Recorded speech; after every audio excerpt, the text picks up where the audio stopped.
Alors, pour démarrer mission Oyo, bande konangai, pour la Sabino déjà, d'entrée de jeu, n'est-ce pas, Augustin Kabouya a bengani un militant ya UDPS. Nakati a parti. Ayaki na siège koyoka meeting, tezaki même la nuit. Yoka Augustin Kabouya orgueil. A bengani militant na bango. Suivez la vidéo. Awa. Botika makelele.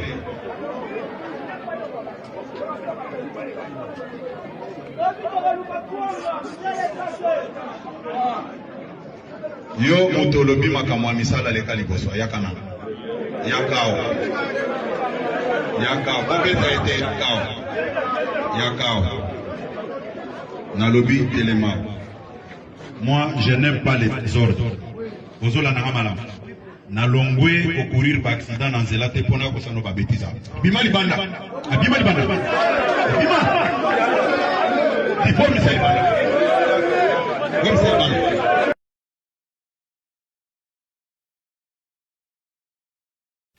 Voilà, ndenge bauti koyoka, un membre militant combattant de l'UDPS, chassé de l'UDPS na kati ya permanence. Et pourtant, adobi ne pe makamama bete, a fingi Kabouya te, alobi kaka, lobi boko luka kuanga, misala pe ezate. Augustin Kabouya, boya na eli boswa. Ngai na parcourir ba accident na nzela, pona na komawa, pona koyoka ba bêtise. Ase mutona lobi bêtise. A réclamer musala. Batouana ba nyoka mi pona IDPS. Ba beta mi pona IDPS. Ba kanga mi pona IDPS. Misusu mibai na bango ba kufa pona IDPS. Bana na bango ba kufa pona IDPS. Lelo bazo réclamer. Bokomi ko benga na bango na kati ya permanence. Pourquoi? Parce que vous avez déjà le pouvoir. Vous avez tout. Bino bozako s'enrichir et les combattants continuent de pleurer. Les a pas sipé mawa. Bande konangai. Augustin Kabouya. Ah! Kasimuto yozo bengana. Azali voix na yo pona élection. Voix na yo pona électoral. Nengo bengani wana. Awi pe ko changer na ebula ke kotane na parti mususu. Parce que Monique azana considération te. Juste ko loba makelele o bengani na kati ya permanence. Quelle honte pour ce parti.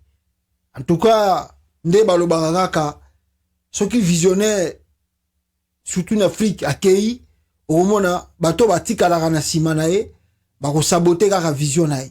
C'est ce que nous voyons avec l'UDPS Tshisekedi, surtout Félix Mtazali aujourd'hui Mtazo contrôlé parti wana na mama na Marte. Augustin Kabouya ba ibisa ibiso ba information azali cousin ya mama Marte. Yango bomoni ti ba tchai ba poste wana peti ayo koma susu na secrétaire général la parti wana. Bazaka ba uta ba ye kaka. Lokola bazali e komi nango bien familial. Ba komo ke nango nengwana. Ngana loba ina bino na vidéo tu kolekawa. C'est que il y a chez nous les Congolais encore des naïfs. Et là ba Congolais bazo e bateke na Congo kuna il y a pas de vrai parti politique. Que oyo Bogomo na ken ndenge Chilombo sa komi président élection sami na parti ba poni mutu musu azokumbe la parti non ba direction ba biloko tout ba ordre tout et que uta pa Félix na maman na Marte ba ngonde baza ko pesa ba injonction pour na parti c'est pas un parti on est bien privé bien familial preuve yango famille et du pouvoir bozo mona te ba nomination bozo mona te biloko bazo sala bande ko bele bazana IDPS awa na poto awa eloko zo zanga bango soni ozo sala bango pona baloba ke na longo IDPS na tiki IDPS soni. Je connais beaucoup de mes amis de l'UDPS bakota mai baloba susute sona kanisi na ndeko Mbakama na Canada ndeko Mbakama abika na Mbasu na Kinshasa ande ko benga ngaya watanga komi na kini Joël Yakawa Félix a du pouvoir. Ngana bisi Mbakama ozana presete. Mbakama zonga Canada tile lolo bagalisu loko te alinga kufa kuna na Kinshasa. Combien na yebi en États-Unis? Combien na yebi? Bande kwa IDPS ba se retrouvate.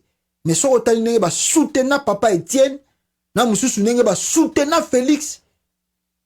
Ah bon, na ebite on ezala oyo IDPS ndenge za wana ko etikali bien privé, bien familial ya Félix Tshisekedi na famille na. Donc disiez-vous que ce qui lelo Félix akufi peut-être leki na ye akozwa parti wana, soit mwana na ye pa kokumbela parti wana ayepe kosala ne ba aventure na Congo.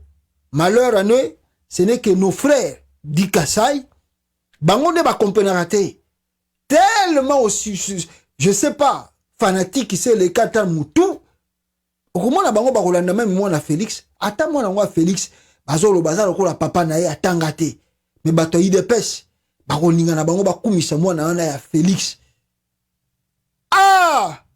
Congo les apache koyoka un militant chassé na kati ya parti ya IDPS Sonipe Mawa.